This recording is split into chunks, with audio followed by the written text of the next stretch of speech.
Assalamualaikum warahmatullahi wabarakatuh.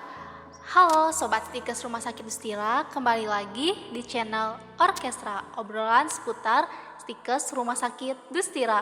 Bersama saya Nada Suci sebagai podcaster di podcast pada hari ini. Nah, tema podcast kali ini yaitu tentang kesehatan jiwa pada remaja. Nah, kali ini saya sudah bersama narasumber kita nih. Dan kali ini narasumber kita itu tentunya sangat spesial. Dan tentunya para mahasiswa Stikers Rumah Sakit Ustira juga sudah pasti pada kenal dan tahu dong dengan narasumber kita kali ini. Baik, kita langsung saja. Halo Ibu, Assalamualaikum. Apa kabar?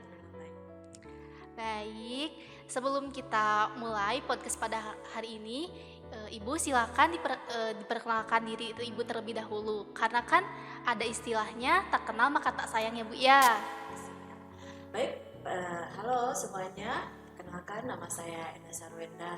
Saya bekerja di Stikers Rumah Sakit Ustira di Departemen Keperawatan Jiwa dan mengajar di Keperawatan Jiwa. Baik, terima kasih Ibu. Aduh, ini Nada seneng banget nih Bu dapat kesempatan untuk bincang santai bareng Ibu pada podcast hari ini. Baik Bu, jadi Nada itu punya beberapa pertanyaan untuk Ibu. Dan sebelum kita masuk ke pertanyaannya, boleh gak Bu sharing-sharing terlebih dahulu kesibukan Ibu pada saat ini tuh apa aja sih Bu?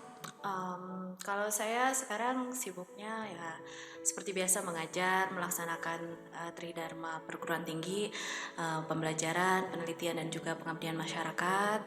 Selain itu juga kalau misalnya untuk aktivitas pribadi mungkin saya lebih banyak melakukan hobi-hobi saya gitu ya, seperti melukis gitu ya, kemudian merawat kucing-kucing saya, paling itu aja sih. Sama lainnya ya santai di rumah gitu. Siap, baik-baik.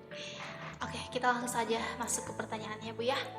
Untuk pertanyaan yang pertama, itu kenapa sih kesehatan jiwa itu sering dihubungkan dengan remaja Bu? Oke, kenapa kesehatan jiwa sering dihubungkan dengan remaja? Karena memang remaja itu sangat rentan masuk pada kelompok rentan yang bisa mengalami, yang mudah mengalami masalah pada kesehatan jiwa. Kenapa? Karena kalau secara fisik atau secara biologis, remaja itu kan pada proses perkembangan, di mana dalam proses perkembangan ini, kalau misalnya sistem saraf pusatnya belum berkembang secara maksimal, maka akan ada perubahan, akan ada masalah pada cara dia berpikir, kemudian pada cara dia merasakan ataupun cara dia berperilaku. Itu dari segi biologisnya. Sementara dari segi psikologisnya, di sana ada remaja itu berada pada masa transisi, di mana pada menuju kehidupan dewasa. Nah, masa transisi ini membuat remaja tersebut mengalami yang namanya pergolakan, kemudian mengalami yang namanya pencarian. Kemudian di dalam proses pergolakan dan pencarian itu ada yang namanya kebingungan, yang kalau tidak didampingi secara baik oleh orang tua ataupun oleh orang-orang dewasa yang mendampingi mereka, itu mereka bisa mengalami masalah pada kesehatan jiwa gitu. Apalagi remaja itu kan masih bergantung pada orang yang lebih dewasa ya, belum bisa bergantung sepenuhnya pada diri dia sendiri gitu, sehingga pada saat dia merasa ketidaknyamanan, sulit untuk dia mengakses layanan kesehatan jiwa gitu. Apalagi layanan kesehatan jiwa kan masih sangat tabu untuk diakses ya, meskipun sekarang udah tahun 2023 betul, nih betul. gitu ya, seperti itu gitu. Jadi memang itulah faktor-faktor yang menyebabkan kenapa remaja itu lebih rentan, karena tadi proses pergolakan, dan di mana proses pergolakan ini bisa menyarukan itu dalam arti sebenarnya dia sudah ada mulai nih tanda dan gejala dari masalah kesehatan jiwa, akan tetapi karena tersamarkan oleh pergolakan, pencarian, kebingungan yang dia rasakan, itu sehingga masalah ini lama-lama tertimpa sehingga nanti munculnya sudah dalam kondisi yang lebih parah. Itu yang membuat remaja akhirnya rentan mengalami masalah kesehatan jiwa.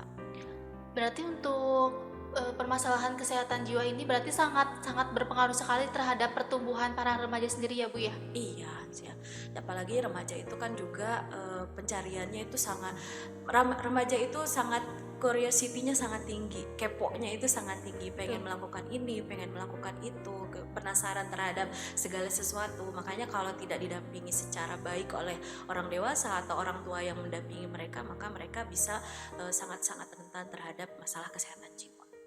Baik, tadi kan kesehatan jiwa pada remaja itu sangat berpengaruh sekali terhadap tubuh remaja itu sendiri, Bu. Nah, ketika masa pubertas remaja itu apakah berpengaruh juga kepada perubahan fisik Iya. perubahan fisiknya? Ya jelas, bukan hanya pada perubahan fisik saja, tetapi pada perubahan kondisi kejiwaan juga, karena faktor hormonal itu sangat mempengaruhi kondisi kesehatan jiwa juga gitu. Jadi pada saat remaja mengalami pubertas itu tidak hanya berpengaruh pada kesehatan fisik mereka. Kan umumnya kita paham ya, kalau misalnya remaja itu kalau lagi pubertas adanya perubahan pada kondisi fisiknya, misalkan pada perempuan payudaranya membesar, misalkan pada laki-laki sudah ada maturitinya, kemudian kayak tanda-tanda maturity dan lain sebagainya. Nah, kemudian pada kesehatan jiwa juga ada perubahannya, dimana kalau misalnya ada ketidakseimbangan hormonal itu bisa mempengaruhi bagaimana cara mereka berpikir, cara mereka merasakan, ataupun cara mereka berperilaku, seperti itu. Baik, siap. Lanjut kita ke pertanyaan selanjutnya ya, Bu ya. Bagaimana sih seseorang itu bisa mengenali bahwa mereka itu mempunyai kesehatan jiwa yang gak baik gitu? Oke. Bagaimana sih kita bisa menyadari kalau misalnya kita ini sudah butuh mungkin ya untuk Betul. mencari bantuan profesional. Nah, biasanya itu ada tahapan-tahapannya, karena memang kayak misalnya sangat saru sekali ya kalau di kesehatan jiwa itu, kayak misalnya dari tahapan normal sampai dengan tahapan di mana kita membutuhkan proses bantuan profesional gitu ya. Contohnya misalkan kayak saat kita sedih, kapan sedih yang normal dengan kapan sedih yang memang sudah membutuhkan bantuan profesional gitu ya. Jadi kalau misalnya kita merasakan ketidaknyamanan yang sudah kita lakukan upaya untuk menangani ketidaknyamanan tersebut, misalnya ketidaknyamanannya itu apa? Sedih yang berkepanjangan, cemas yang berlebihan, marah yang tidak bisa dikontrol. Nah, misalkan kita sudah melakukan berbagai upaya dengan cara olahraga, dengan cara misalkan cerita ke orang lain, dengan cara menjaga asupan yang lebih sehat, tapi ternyata masih saja muncul kondisi ketidaknyamanan tersebut, maka itu sudah tandanya kita sudah memerlukan bantuan profesional gitu ya. Kayak misalnya banyak hal-hal yang menjadikan kita mengalami kondisi-kondisi tersebut. Contohnya kayak misalnya sedih yang berlebihan akibat daripada munculnya kehilangan itu misalnya kehilangan karena kehilangan seseorang, kehilangan benda, apakah mungkin karena ada bencana seperti kemarin saat di Cianjur misalkan seperti itu kan pasti banyak orang yang merasakan kehilangan momen gitu. Misalnya kehilangan momen itu kayak saat dari SMA kemudian teman-teman pindah ke kuliahan sehingga kehilangan momen-momen di SMA, atau misalnya rasa trauma, kemudian tidak adanya orang yang mau mendengarkan kita. Contoh misalnya kita punya sahabat tapi kita merasa sahabat juga masih sibuk dengan keperluannya sehingga mungkin tidak ada waktu untuk mendengar kita, atau misalnya keluarga yang dinamikanya kurang baik sehingga cenderung lebih mengabaikan, sehingga saat kita mau bercerita kurang ada telinga yang mau mendengarkan. Nah, saat kondisi-kondisi seperti itu tetap jangan dipendam sendirian, harus disampaikan. Kalau memang misalkan tidak ada orang yang mau untuk mendengar, sampaikan kepada ahli atau kepada profesional kesehatan jiwa. Ada perawat jiwa, ada psikolog, ada psikiater, seperti itu. Tapi Bu, biasanya terkadang ada juga remaja yang dia tuh tertutup, jadi dia tuh tidak mau mempublikasikan, atau dia tuh tidak mau mengapresiasikan misalkan rasa cemas dia, rasa dia takut kehilangan. Itu bagaimana ya Bu caranya? Ya, itu gini, emosi itu tidak boleh ditahan gitu ya. Yang harus kita lakukan saat muncul emosi itu adalah dikelola. Jadi saat muncul cemas, saat muncul marah, saat muncul sedih, happy gitu ya, senang gitu, atau misalkan jijik, semuanya harus diekspresikan dengan baik. Jadi tidak boleh ditahan. Saya misalkan marah kepada seseorang dan akhirnya saya tahan, saya tidak ekspresikan, itu malah akan menjadi bumerang yang nantinya akan menyerang diri saya sendiri. Jadi yang harus kita lakukan adalah mengelola emosi tersebut. Sama halnya saat remaja tersebut mengalami suatu hal yang membuat dia tidak nyaman dan dia tidak mau untuk mengekspresikan karena mungkin adanya trust issue, misalkan karena kurangnya kepercayaan dia terhadap orang lain, maka segeralah cari bantuan profesional gitu. Karena kalau misalnya disimpan sendirian itu akan berbahaya untuk dirinya sendiri, karena itu bisa menyerang dirinya sendiri gitu, seperti itu. Baik, lalu untuk masalah kesehatan jiwa ini Bu, biasanya apa yang sering dialami oleh remaja yang mendapati yang memiliki atau yang sudah terkena gangguan jiwa gitu Bu? Oke, jadi masalah kesehatan jiwa itu ada dua gitu ya, ada masalah psikososial dan juga ada gangguan jiwa. Nah, di mana masalah psikososial yang biasanya muncul pada remaja itu adalah cemas dan juga depresi gitu ya. Sementara untuk gangguan jiwa ini berdasarkan penelitian teranyar ya dari UGM, di mana di FKKMK itu sudah melakukan survei terhadap remaja di usia 10 sampai dengan 17 tahun, menemukan bahwa ada kenaikan sekitar 2,5 juta remaja yang mengalami gangguan jiwa. Jadi beda, kalau tadi itu masalah psikososial itu cemas dan depresi, kalau gangguan jiwa yang muncul pada remaja itu ada yang namanya gangguan cemas dan juga gangguan depresi mayor. Itu adalah masuk pada kategori gangguan jiwa. Serta dua lainnya adalah gangguan perilaku dan juga sindrom pasca trauma. Jadi kalau misalnya diperhitungkan, ada 1 dari 3 remaja yang mengalami masalah kejiwaan, sementara untuk gangguan jiwa 1 dari 20 remaja yang mengalami gangguan kejiwaan gitu ya. Jadi yang umumnya itu. Untuk masalah psikososial itu cemas dan depresi. Kalau untuk masalah gangguan kejiwaan itu ada gangguan cemas dan juga gangguan depresi mayor. Seperti itu. Siap.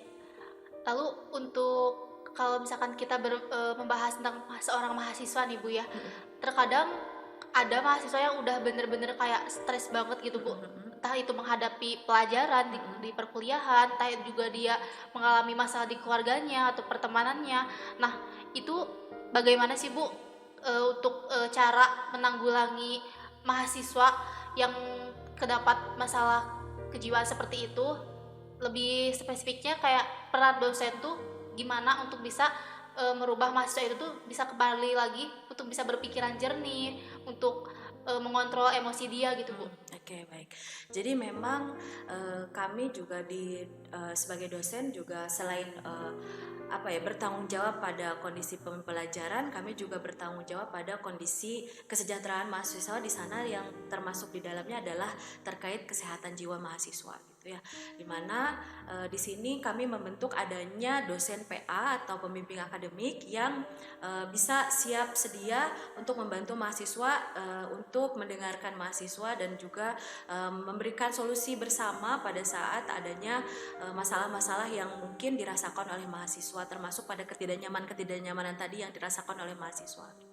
Jadi selain daripada pembimbing akademik ini memotivasi mahasiswa dalam pembelajaran, pembimbing akademik juga bertanggung jawab sebagai pendamping, mungkin ya, pendamping mahasiswa dalam proses pembelajaran. Apabila memang mahasiswa mengalami ketidaknyamanan yang mereka rasakan, kemudian perlu tempat untuk berbagi, nah dosen pembimbing akademik juga siap untuk mendengarkan para mahasiswa ini dan mencarikan solusi bersama. Nanti solusinya bisa dengan mahasiswanya atau dengan berbarengan dengan orang tua, misalkan dengan orang tuanya langsung misalkan. Yang penting kita temukan nih solusi apa yang diperlukan untuk penyelesaian dari segala permasalahan yang dialami oleh mahasiswa tersebut gitu. Jadi tidak hanya bertanggung jawab dalam proses akademik saja, tetapi juga pada kondisi kesehatan jiwa juga ada peran dari para dosen. Selain itu memang di Stika sendiri sedang masih dikembangkan untuk program Pikma ya, dimana nanti Pikma ini akan ada program konseling sebaya yang rencananya nanti kalau misalnya ada permasalahan yang dialami oleh mahasiswa bisa konsul kepada teman sebayanya. Kalau misalnya ini tidak berhasil, nanti akan konsultasi kepada dosen yang ditunjuk sebagai dosen konseling. Tapi ini masih digodok ya, programnya masih dikembangkan dan akan segera mungkin nanti diaplikasikan gitu, seperti. Baik, lalu untuk mahasiswa tingkat akhir nih Bu, biasanya mahasiswa di tingkat akhir itu kadang suka menghilang, sulit dihubungi, dan apakah mereka juga itu mengalami kesehatan jiwa yang gak baik? Itu tuh bisa dibilang mereka tuh bisa mempunyai kesehatan jiwa yang nggak baik? Tanpa adanya pengkajian saya tidak bisa menentukan apakah yang bersangkutan mengalami masalah kejiwaan atau tidak gitu ya. Tapi yang pasti segala bentuk respon perilaku yang ditampilkan oleh mahasiswa tersebut didasarkan dari ketidaknyamanan yang dirasakan. Pasti ada alasan dibalik kenapa mereka menghilang, kenapa mereka melakukan hal tersebut. Kalau misalnya tanpa melakukan pengkajian saya tidak akan bisa menentukan mahasiswa tersebut memiliki masalah kejiwaan nih misalkan gitu dan lain sebagainya, tidak gitu ya. Tapi perlu pengkajian lebih lanjut untuk saya menilai apakah mahasiswa tersebut mengalami masalah kejiwaan atau tidak, atau perlu pendampingan lebih lanjut. Cuman memang biasanya menghilangnya mahasiswa gitu ya, apalagi yang pada tingkat 3 akibat misalkan belum menyelesaikan tugas-tugas, itu memang didasarkan karena adanya stresor atau kondisi yang menyebabkan mereka stres gitu ya. Jadi ada banyak sekali kondisi-kondisi yang menyebabkan mereka stres yang ini bisa membuat mereka mengalami masalah kesehatan jiwa. Salah satunya adalah organisasi stresor organisasi gitu ya, dimana stresor ini berasal dari institusi di mana tempat kita berada. Kalau mahasiswa berarti ya di tempat kampus gitu ya, di kampus gitu. Jadi stresor ini bentuknya apa? Stresor ini bentuknya kayak misalnya tugas yang terlalu banyak, kemudian deadline yang terlalu mepet, yang akhirnya membuat mereka melakukan pertahanan diri sesuai dengan apa yang membuat mereka merasa nyaman untuk melakukan itu gitu. Salah satunya dengan melarikan diri gitu, atau kita sebutnya respon flight gitu ya. Nah jadi ada salah satu yang seperti itu. Jadi yang menyebabkan mahasiswa kenapa menghilang dan lain sebagainya itu adalah mungkin karena merasa stres tadi, yang didapat dari stresornya itu dari organizational stressor gitu, seperti itu. Siap, kita lanjut ke pertanyaan yang terakhir ya Bu ya. Nah, ada nggak apa sih Bu tips and trick untuk mahasiswa agar bisa selalu menjaga kesehatan jiwa yang baik di perkuliahan ini gitu, khususnya untuk mahasiswa di perkuliahan gitu? Oke, yang pertama adalah olahraga. Olahraga itu wajib. Dalam 1 minggu setidaknya harus ada 2 jam kita melakukan olahraga gitu ya. Nah yang kedua kemudian asupan yang bergizi dan bernutrisi baik gitu ya. Jadi jangan sampai kita terlalu banyak mengkonsumsi misalnya seperti olahan tepung terlalu banyak, atau misalnya gula-gula yang terlalu banyak, karena itu bisa sangat mempengaruhi mood kita. Coba aja teman-teman dalam 1 minggu terus makan mie, makan gorengan, makan aci-acian dalam 1 minggu full. Coba rasakan dalam 1 minggu itu pasti ada kekacauan perasaan. Itu karena memang secara biologikal nutrisi atau makanan yang kita asup gitu ya, yang masuk ke dalam tubuh kita itu mempengaruhi kondisi kejiwaan kita. Ya, seperti itu. Kemudian yang ketiga adalah istirahat yang cukup. Jadi kita kebutuhan tubuh kita itu untuk istirahat adalah 6 sampai dengan 8 jam dalam 1 hari. Kalau itu tidak terpenuhi, itu pasti akan sangat mempengaruhi kondisi kesehatan jiwa kita. Coba kalau misalnya nada gitu ya, bergadang misalkan gitu ya, malamnya tidur jam 3 pagi misalkan, pasti besoknya itu bisa berpikir jernih nggak? Siap tidak Bu? Iya, pasti akan merasa linglung, asa tenapak gitu ya kakinya. Betul. Kemudian juga moodnya juga kacau gitu ya. Makanya istirahat yang cukup itu adalah penting gitu. Kemudian yang keempat adalah mau untuk bercerita gitu. Kalau misalnya teman-teman berharap teman-teman bisa menjadi seseorang yang memiliki kondisi kesehatan jiwa yang baik, tapi tidak mau bercerita, hati-hati. Ketidakmampuan kita bercerita itu bisa menjadi bumerang untuk kita. Jadi dilatih gitu ya. Bukan sesuatu yang salah tidak mampu untuk bercerita itu, tetapi untuk melatih kemampuan kita mampu bercerita kepada orang lain itu juga tidak ada salahnya kan gitu. Seperti itu. Jadi ceritakan kalau misalnya kita belum, Bu saya trust issue Bu, misalkan saya merasa tidak ada orang yang saya percayai untuk mendengarkan apa yang ingin saya sampaikan, coba hubungi ke profesional kesehatan jiwa.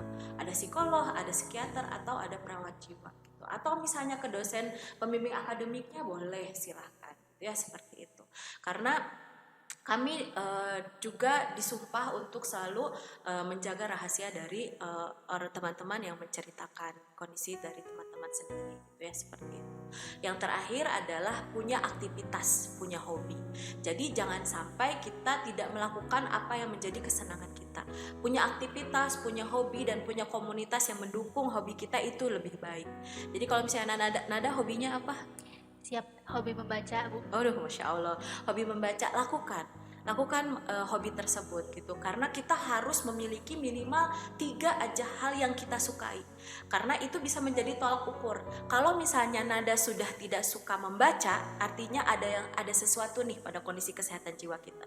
Nada yang biasanya suka membaca, suka melukis, misalkan suka menggambar, tapi tiba-tiba sudah tidak termotivasi lagi untuk melakukan hal-hal yang kita sukai, itu sudah menandakan adanya masalah pada kondisi kesehatan jiwa kita.